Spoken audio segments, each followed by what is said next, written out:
Hello, people of YouTube, and welcome to an unscripted Smite God concept video because I really just want to talk right now. So, this is unscripted, kind of, mostly unscripted.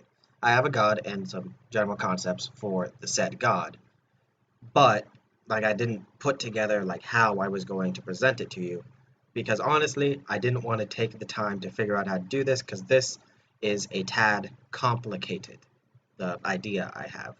So, without further ado, let us begin. So, this video will be talking about my god concept for Daedalus. Depending on how long Daedalus goes on for, I may also share with you some of my other god concepts, I don't know. But the primary focus is Daedalus, the inventor from Greek mythology.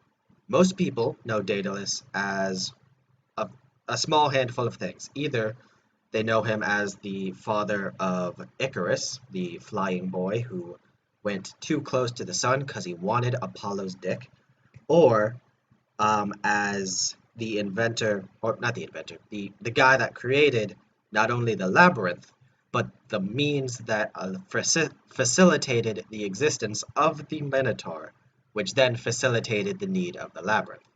It's it's a very complicated story. I think I might do a different type of mildly unscripted video talking about Greek myths because they are fun.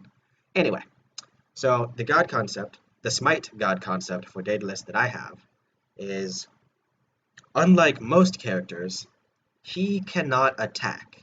Now you're probably thinking, what the fuck? This is a game where you do combat. How is he not able to attack? Well, here's how that works. So you see, Daedalus is an inventor. And in Greek mythology, they have these things called automatons, robots, Greek robots. They had the concept of robots so long ago, and it's amazing, honestly. But Daedalus is said to have been able to make automatons talk using Quicksilver. That's the only notable thing about Daedalus and his relationship to automatons that I was capable of finding. But I am able to stretch and morph that into the idea that he makes automatons, which he probably did in Greek legend or in real life. I don't know if Daedalus is a real person. He could have been based on a real person. I don't know. The point being, the primary idea of this god concept for Daedalus is that he makes automatons to fight for him. Now, I say automatons plural. However, the concept I have is that he can only make one at a time. However, I think I can come up with a version where he does, instead of basic attacking, just throw minions at people. But whatever. Okay. So here's how this works. Where Daedalus himself cannot attack. However, if he has an automaton active, which he summons using his ultimate, instead of having, a regular ultimate, he summons an automaton. And then when an automaton is active, his basic attacks are replaced with a ground target location thing, kind of like how Sylvanas' basic attacks do. However, instead of basic attacking, if his ground target thing isn't on an enemy, then it simply instructs the automaton to move to that spot. However, if it's on an enemy, it marks that enemy like Calder, the Scotty's ability to mark enemies for Calder to attack. It marks them like that, so that then the automaton will attack the marked enemy, like Calder. Now I have two versions of this, where Daedalus is a hunter, so by extension his automaton attacks from range, probably throwing rocks, because there is a automaton in legend, Talos, I believe his name is, meaning bronze, if I remember correctly. However, there's an automaton that attacks by throwing rocks. However, that one is massive and he's more throwing boulders. Anywho. So my idea is that the automaton is either a hunter and throws rocks, or maybe a warrior or guardian. Oh wait, my bad. No. Here's my idea was not one or the other, but rather both, but only one at a time. Okay, hear me out. So when you have an automaton summoned, if we assume you can only have one automaton at a time, then the uh, the skill, the ultimate summon automaton, would have to be replaced with something, or else it's just an empty slot, and that's just ugly. So when an automaton is active, the summon automaton ability, which again is replacing the ult, will be replaced with a stance switch, attack and defense mode. In attack mode, the automaton acts kind of like a hunter. You mark an enemy and he throws rocks at it. If you mark a spot, he moves to it, and he'll just attack shit from range, throwing rocks. However, if he's in defense mode, then he makes a conscious effort to the automaton makes a conscious effort to defend Daedalus. So, for example, you mark an enemy, and then the automaton puts itself between the enemy and Daedalus, which which can be used to body block, because the automaton can be killed. It's not worth as much as a god, but it's worth slightly more than a minion, but not as much as a god, because that'd be horrible, because its the primary job is to die. Anyway, and the automaton, I I'm not sure about the exact numbers, but I know for a fact the automaton will be affected 100% by all attack items. So if you give it like a item that gives it plus 100 attack, it'll have 100 attack, because that's the only way that Daedalus is capable of attacking. However, I'm not sure how defense items should work. Whether it should be a fraction of the defense of Daedalus's defenses, or full of what Daedalus's defenses are. But then again, that at that point, if it's 100%, if it's a 100% transfer, then it might be justifiable that the automaton should count as a god when killed. But I'm not sure on that one. But the items you buy will affect the automaton. On-hit effects such as what are on-hit effects that affect you? Atlanta's bow, which you probably shouldn't get on this concept of Daedalus, because moving it is kind of difficult. But Atlanta's bow, which on hit gives you movement speed. All on hit effects that affect the person hitting, not the person who hit, but the person hitting, will affect the automaton, not Daedalus. So for example, I don't know if this is an item, but let's say there's a item that says on hit, on every successful basic attack, you gain defenses. Those defenses would go to the automaton, not Daedalus. Or with, I believe it's Soul Eater, on hit you get healed so much it goes to the automaton, not Daedalus. However, I mean so all on hit effects affect the automaton. However, all if hit by effects, like if hit by an enemy ability, you do the silence pulse.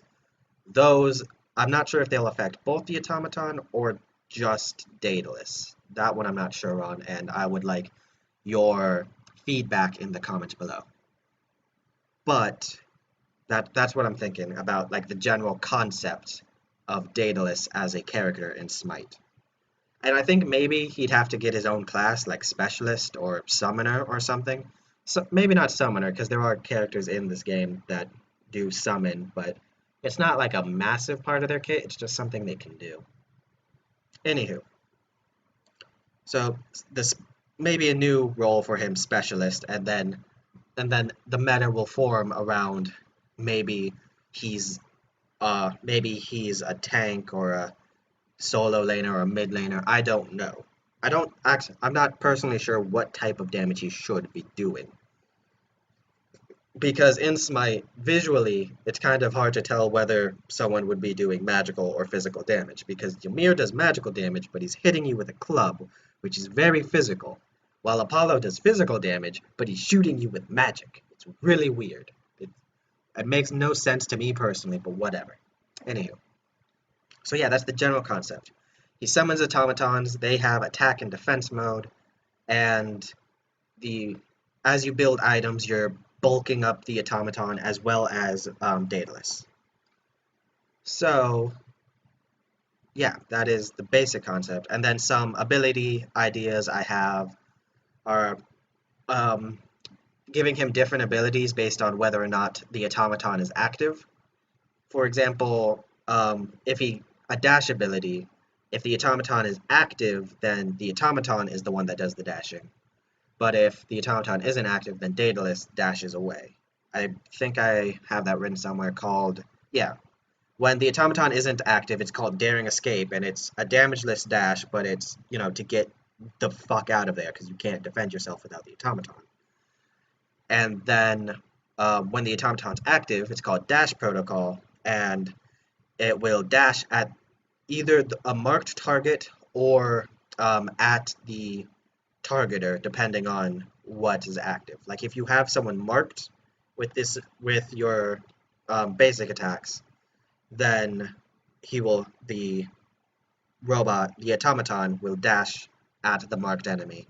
Otherwise, then it's like targeting it normally, just from a secondary location, i.e. being the automaton.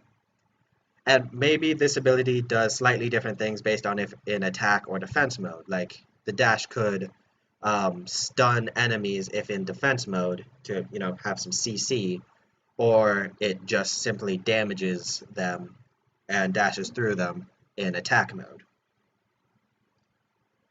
However, if the attack mode is ranged, then the dash being that having a dash at all on a hunter makes no sense to me. A dash that stops at people on a hunter makes no sense to me, but maybe if the automaton is melee, then that will make more sense. But with how hard the automaton might be to control, then I'm not sure. It's going to be a very high skill god because of the fact you have to keep track of the automaton and yourself. So I'll have to think about that too. Oh, a thing I forgot to mention, it should be possible to recall the automaton by right-clicking, which is usually how you would cancel an ability that you already started the targeting thing for. So if you wanted to call it back, then simply right-click, and then it'll like return to you or something. Another ability idea I had, I don't have a human counterpart for this one, but it's called overclocking, and it simply is a buff to the robot. It would give it maybe an attack speed buff, a protection buff, or movement speed buff. Oh wait, no, sorry, I found the notes on it. The automaton overclocks its systems. In both modes, attack and defense, it gains movement speed. In attack mode, it also gains attack speed, and in defense mode, it gains protections. This ability is toggleable and drains mana. That is what I have. So it's like an on and off switch. Like maybe you want to go fast, and you have a lot of excess mana, so you just start burning through that. Oh, by the way, stacks. Stacks will probably go to both of them, I suppose, because that's how that'd have to work, just conceptually. But I'm not sure. Now, I'm not sure if Daedalus will be physical or magical, because, like, because that greatly changes the types of items he's capable of using. So that is an interesting question. Now, again, it's worth noting, I don't have like a full god concept for him, which is probably why I decided to do this ranty type of situation as opposed to the regular fan god concept reveal things that I've done at least 2 times at this point. I think 2, yes. So, I don't know. But that is actually all I have for Daedalus. Just I want a real different character in Smite. He doesn't. I mean, I do want more visibly non-human characters. However, I also want more expansive, peculiar, just different gameplay styles. Like the controlling a secondary body like this with what I have here, that would be so interesting. It'd be new. I don't think, I personally don't know if it's like um it would ever be a meta god concept, but that's not the point. That's not the point I try for. I do not aim for how will this play in competitive. I aim for what seems cool, what seems fun. And I just want something like this. I just want um a different type of control style, you know? Different type of character in this game. Because a lot of hunters, let's be honest, are kind of samey, you know? Like they all seem to do pretty much the same thing, with some of them having like a unique gimmick or two. But we don't have any like breaking all of the molds type gods, you know? And that's what I was trying to do with Daedalus, but coming up with abilities for a concept like this is kind of difficult, and possibly why it hasn't been done yet, but whatever. Anywho, I mean, I don't know, since I have this anyway, let's keep ranting. This has turned into a one-person podcast of me just yelling god ideas at you. Let's see what else I got in here. Ooh, I got one. Jiraiya, the Frog Ninja. Japanese, because he's a ninja, of course. Assassin, because, again, of course, he's a ninja. And melee, because he's an assassin. Another thing, I want more differences in, like, melee and range. I don't want to look at a Guardian and know, oh, he's melee. I want to look at a Guardian and think, that, I want to have some ranged Guardians, and some maybe ranged assassins, maybe some melee hunters. I mean, we have Uller, but you know what I mean.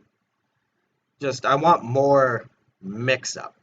I want maybe a physical guardian. I don't know what that would mean, but because guardians and warriors seem to occupy um, different categories. Like warriors are tanky, sure, but guardians are the tank, and I don't know. I have a lot of ideas running through my head, but like not how to say them out loud. But anyway, Jiraiya the Frog Ninja, another god concept I have.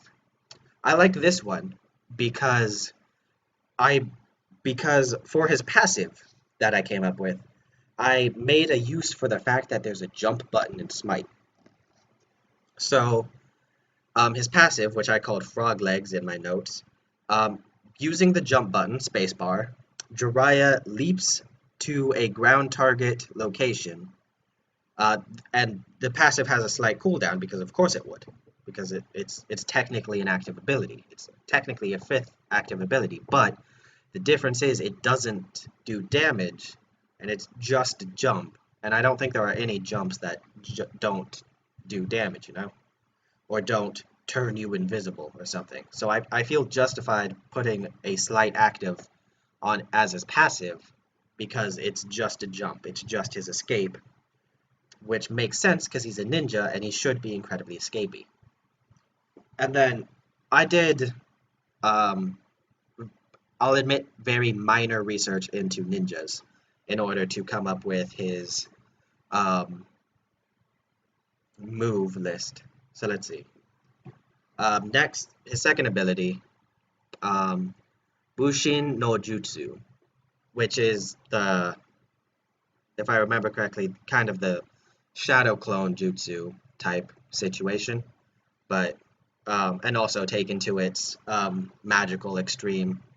Mark a target enemy, summon decoys that will attack them, and become invisible. The decoys do not become invisible. Jiraiya does. So you use it. You can use it as an escape and a distract. The decoys will disappear if they are hit or after they attack their target. So you mark the enemy, turn invisible, and then the decoys just kind of jump at the enemy. I mean, no, I had 3 different ways of doing this. One where they run at the enemy kind of normal-like, and then if hit, they poof, or they get a swing in. Or you mark an enemy and they kind of dash at them. I'm not sure which one will I'll which one makes the most sense gameplay wise, but either way. I also made it so that you stop being invisible once all the clones are destroyed. So, like if you do it on someone who's right in front of you, the clone will probably be, destroyed immediately, and then they'll see you running away. However, if you use his passive, the frog legs, which we mentioned before, he keeps his invisibility until he lands. But when he lands, he will be visible whether there are still clones or not. So I just tried to make him as tricksy and dodgy as possible, um, because he's a ninja. And like yes. Now for the second one, Makibishi. Makibishi. Jiraiya places a line of Makibishi or caltrips on a ground target location. When enemy gods step over this line, they are damaged and slowed, and the trap vanishes. So the idea was being an assassin, he'd be in the jungle, so he'd set up traps and such. And this is a trap ability. That line will stay there until he reaches the limit of numbers of these he can have, which I haven't decided yet, or it's tripped. So you set that there where you think enemies will be, and then they trip over it, or you could set it up beforehand and have it as part of your planned escape route, because I tried to have like kind of a plan ahead type situation with this, because again, I wanted it to be as ninja as possible. So yeah. Next after that is the third ability, which is the Kusarigama. If I remember correctly, the Kusarigama is a chain sickle. Yes, that is what it is. And it's a line attack that damages, slows, and disarms the first enemy god hit. I'm not sure if I should keep the slow, but because of what it is and what the Kusarigama was used by actual ninja for, I'm confident that it should disarm. So it hits the first enemy, slows them, disarms them, and either that's when you go in, or that's when you keep hitting them because you were already in and just disarmed them. And now maybe you set up to sneak attack with the Bushin no Jutsu, while they're distracted with your clones. Place down some Makibishi in a probable escape route, and then you come at them and start just wailing on them, and then maybe disarm them a few. I want it to be a situation. I want it to be kind of a situation where you are trying to sneakily attack these people, and just giving you all the tools to do that, to be the ninja that Jiraiya was. And speaking of being the ninja that Jiraiya was, his ultimate, Giant Frog, I can probably find a better name for that, but Jiraiya summons and rides atop a giant frog, replacing his abilities and adding damage and knockup to his passive, as well as making his regular basic attacks cleave. So the idea is that Jiraiya, the character, was able to summon a giant frog using frog magic, which is what Jiraiya from Naruto is based on, by the way. Anyway, so he can summon a giant frog using his frog magic. So what I came up with for his new abilities as the giant frog is tongue grab, because frogs are known for their tongue. And it's just, you mark an enemy, because this is replacing the Bushin no Jutsu, which marked an enemy. So having a similar targeting setup, you mark an enemy, and you grab them pull them towards you with the frog tongue.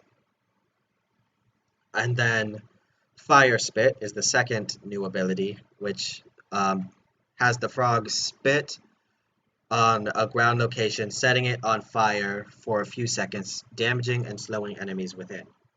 Now this is more of a kind of reactionary version of the Maki Bishi that we talked about earlier, because the way I see it, it's still in a line, and it'll be there. It's kind of like Ganesh's ultimate, but like just one of those lines. Or Janus's Threshold, that's also a good thing. Except it does damage and slows. So more like just 1/4 of Ganesh's ultimate.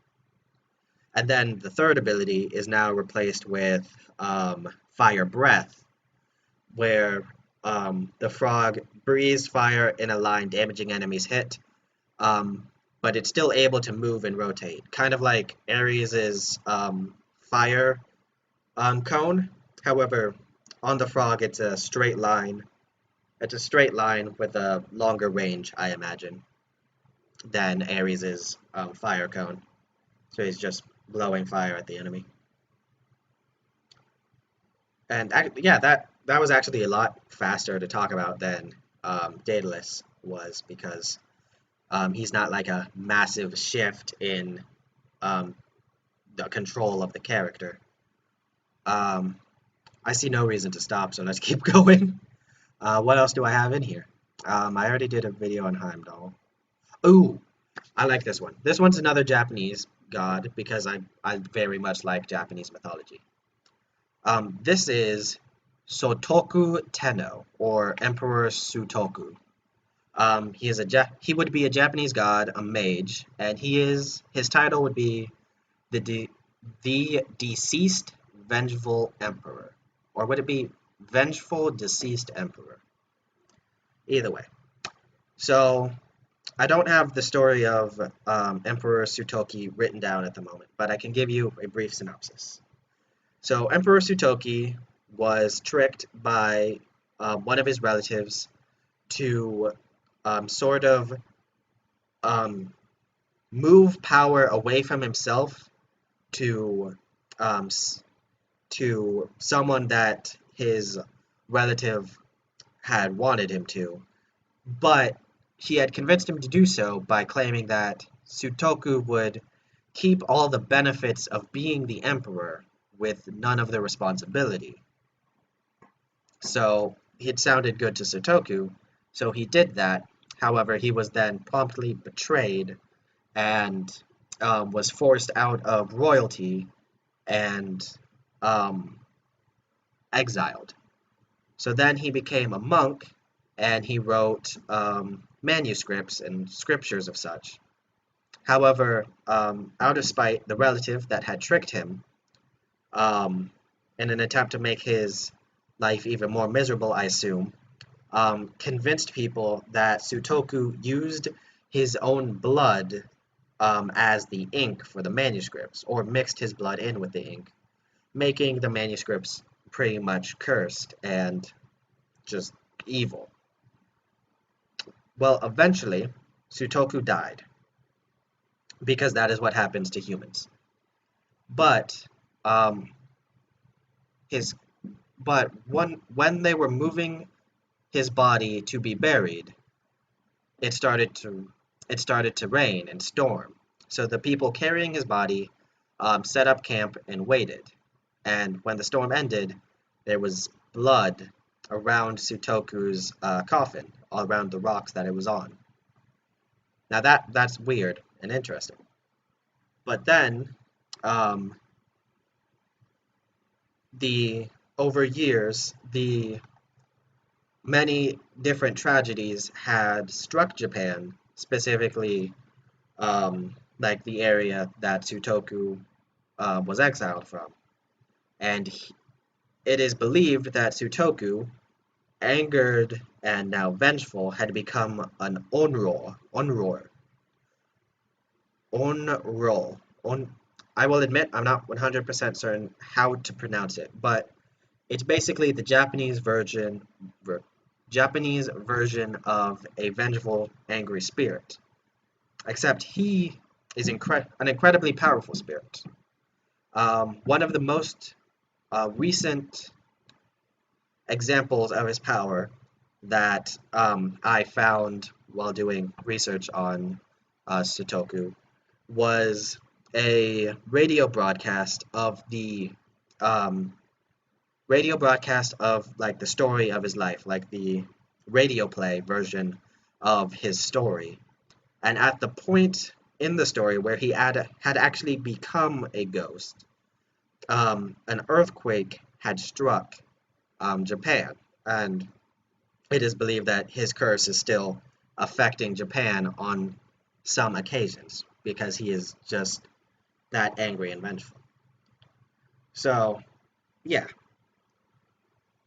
And for the God concept, I came up with it's not, honestly, as far as God concepts go, it's not that good, but I just like the story of Sutoku Tenno. So for his passive, I called it Unholy Energy. When Sutoku damages an enemy with an ability, it lowers their protections. His first ability is Vengeful Spirit. This ability's damage strength increases based on Sutoku's missing health. Sutoku curses a ground target location, slowing and damaging enemies hit. So it's a ground target location just kind of explodes, dealing damage. Then his second ability, I called Bloody Manuscripts because that was an important part of the story of why he became the terrifying ghost he is. Sutoku throws a manuscript in a line that wraps around the first god hit, damaging and either slowing or stunning them. I'm not sure which one I would prefer. And then his third ability, Sutoku damages and slows all enemies around him, kind of like Hell's 3, just an explosion around him to damage enemies. And then for his ultimate, it's kind of like a debuff version of Terra's ultimate. Instead of globally buffing your entire team like Terra does, it globally debuffs the enemy team, increasing the damage enemies take from all sources by a % of the damage. Like it's not a one-to-one with Terra's, but it's the general idea of a global effectiveness. But instead of a global effectiveness on your allies, it's a global effectiveness on the enemy. Just as a sort of reference to the fact that Sutoku is such a powerful spirit. To the point, I feel like it's worth mentioning, he is such a powerful spirit to the point that he is considered among one of the 3 most evil and dangerous yokai, alongside the fox spirit that possesses Daji. I forgot the Japanese name for that spirit, as well as Shoten Doji, the Oni King, and then himself, Emperor Sutoku. Like, those are the 3 most evil yokai in Japan, in folklore. And just the fact that he is part of that group is like a testament to how powerful he is as a vengeful ghost. So talking like that was fun. I think I might do more videos like this, and I don't know what you've been like watching while you've been listening to me. Probably Smite, because that's what I'm talking about. Anywho, so thank you for your time. Have a wonderful day. Peace out, and feel free to let me know your opinions on whatever I've talked about in the description below. So, see ya. Have a wonderful day.